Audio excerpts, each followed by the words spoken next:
Hey guys, today we're in the book of First Chronicles chapter 21. So David has led in expanding the kingdom. He has now defeated the Philistines. And so now we see in the very first verse of chapter 21, it says, "Then Satan stood against Israel and incited David to number Israel." Now, if you remember all the way back in 2 Samuel chapter 24, we learn what's going on here, right? So in this time, his kingdom is growing, everything is expanding, and so he's getting a little too big for his britches. And so here, Satan, under God's permission, causes David, or tempts David, and David fails this temptation of having a census, numbering everybody. God has told all kings in His Word that they should not be numbered, because in the Old Testament thought is if you number something, then it is yours. And Israel was never the kings; it was always God. And so they were to never number them, because if you number the people, then they have to pay taxes. They have to come to the tabernacle. They have to sacrifice certain things. There was a big deal, not only for the king, but for every person who was numbered.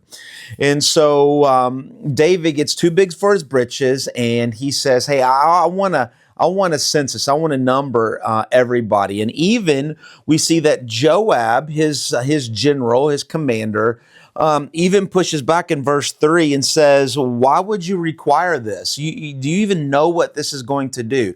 This starts a string of things to happen that is not good for the kingdom of David, nor is it good for the kingdom of God. Why are you doing this? Well, David still wants to do it. Joab does his job. He goes around in numbers. We find out that there's about a 1.1 million in Israel and about 500,000 in Judah, which is about 1.6 million fighting men. Now remember, a fighting aged male, let's say, is 15 to 60.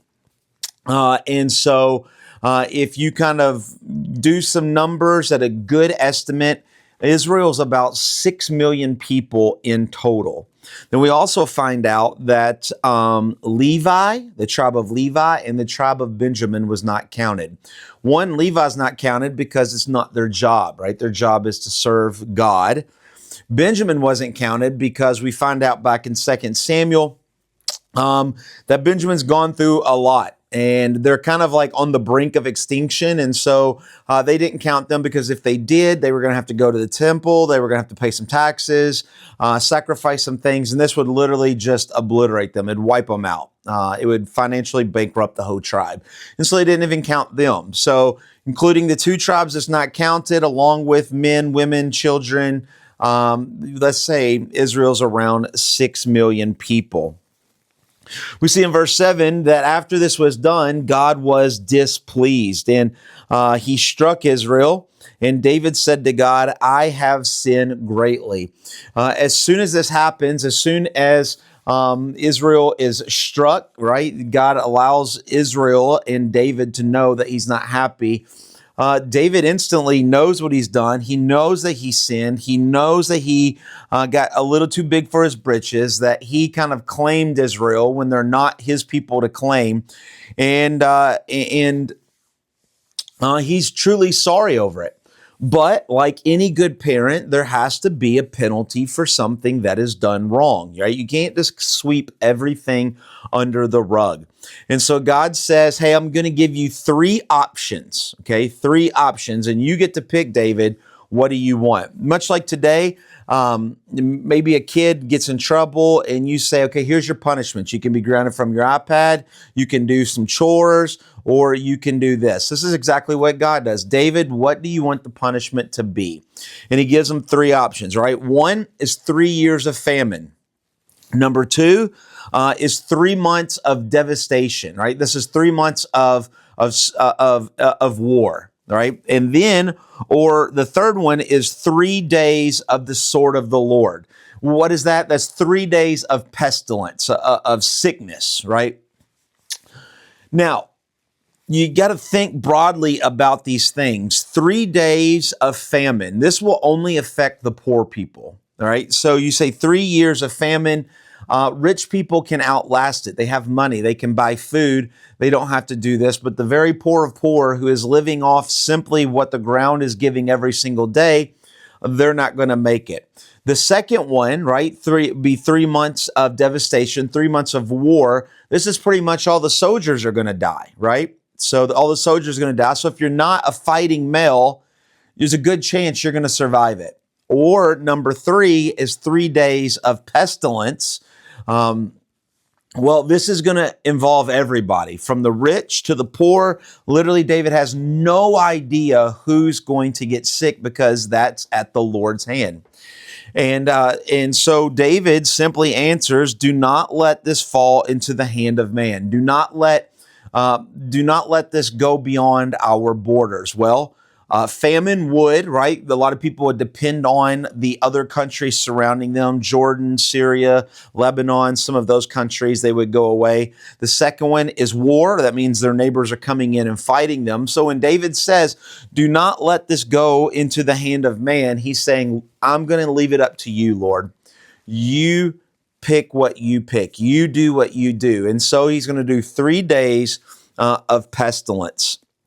And so verse 14, the Lord set pestilence and 70,000 men died. Now, you read this and you think, wow, that's kind of harsh. That's kind of weird. Like, why would you do that? David understood that his sin as king had to involve him and his family. If he'd have picked the famine, people would have died. Maybe 70,000 would have died, but nobody in the king's family would have died. David would not have missed a beat in 3 years of famine. He would have never ran out of food. He'd have never wanted. He's the king, right?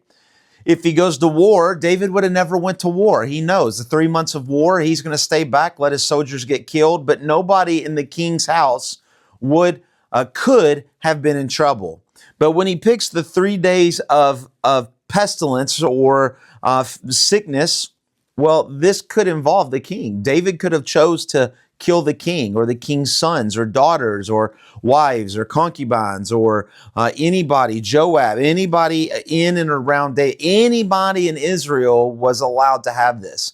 And so when he picks this, right, he picks this 3 days, he's saying, Lord, it's completely up to you. If you want to take me, I understand. If you want to take this, I understand. And so it shows us that David, not only when he sinned, he instantly knew he sinned and he instantly repented, but now he put himself up, right? He could have chose the other two, but he chose the right one. He chose the thing that would have brought satisfaction to God's judgment if God wanted to take away David or any part of his family. And that's why he chose it.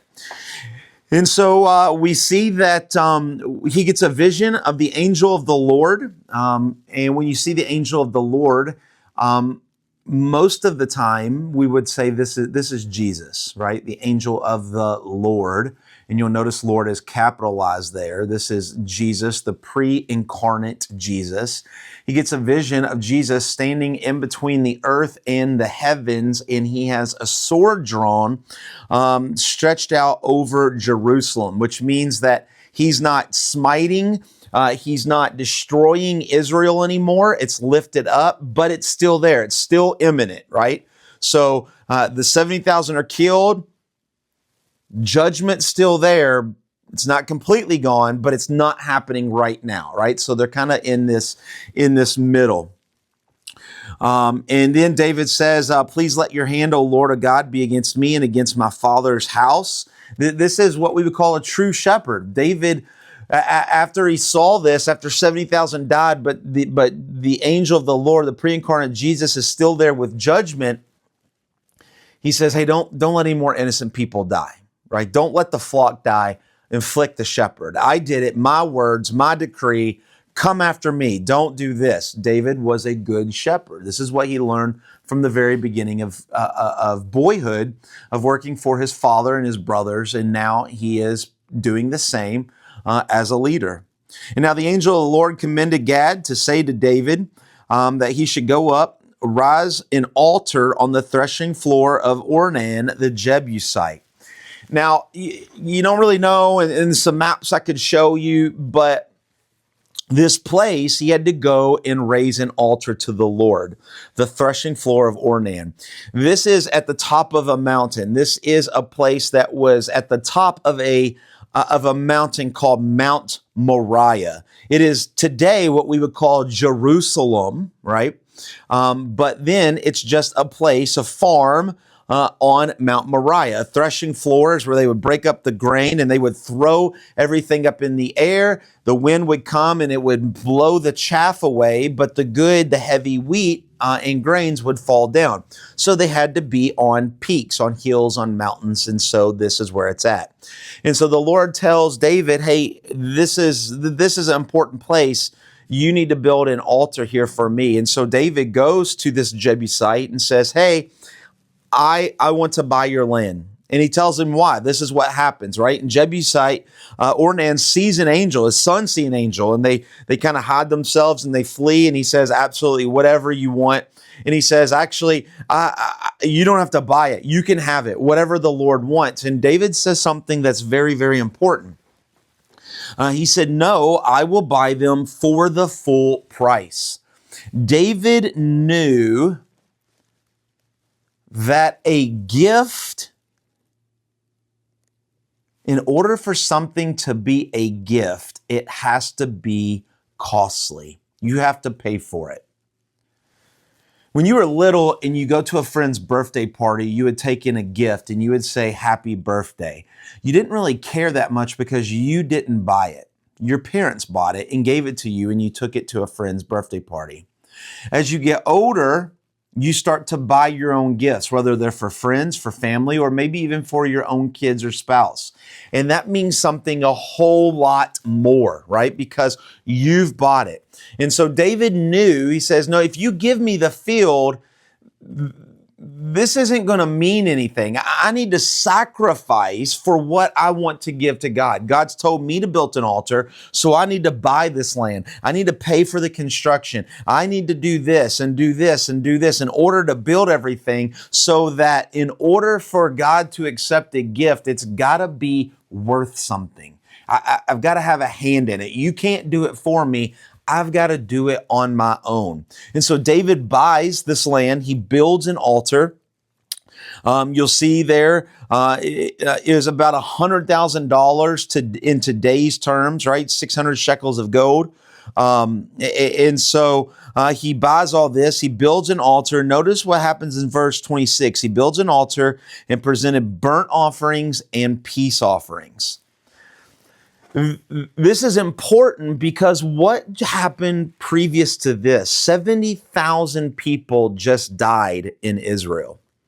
David could have easily not sacrificed anything to the Lord and said, hey, look, you sent judgment. You took out 70,000 people. That was the sacrifice. You did this, you did that, you killed all these people, you've taken all that, and that's the sacrifice, Lord. But David understood something that was very, very important. The only thing that we can sacrifice to God is what God approves to be sacrificed. God took out 70,000 in pestilence and sickness and in famine and all of that, right, in those 3 days. He took out all of that.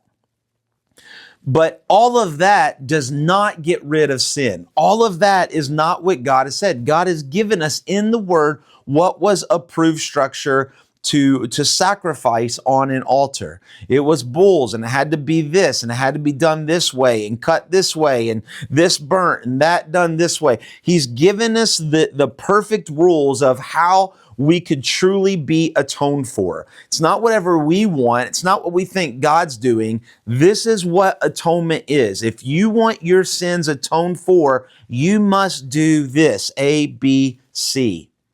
And so David buys this land, builds an altar, and he does exactly what God says. A, B, C. He does exactly what the Lord said to atone. And as he got everything ready, he has an altar. He has all the ox cut up. Everything is there. And then what happens? The Lord sends fire from heaven. The Lord approves of what he's doing.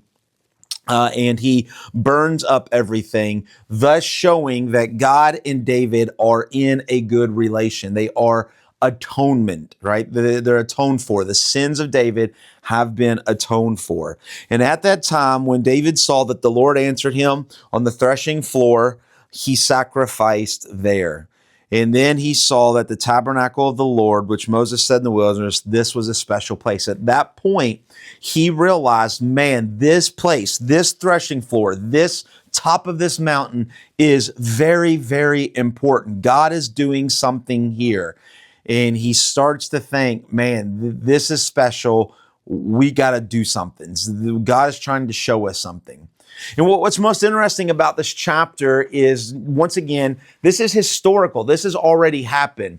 But the chronicler is writing this to a group of people who have left Babylon. They're coming back. They're rebuilding Jerusalem. They're rebuilding the temple. They're looking for the new David. And here, the chronicler is telling them why this is so important. Why is the temple important? Why is Jerusalem important? Why is Israel important? And the whole reason is because God has given us the perfect order for perfect atonement.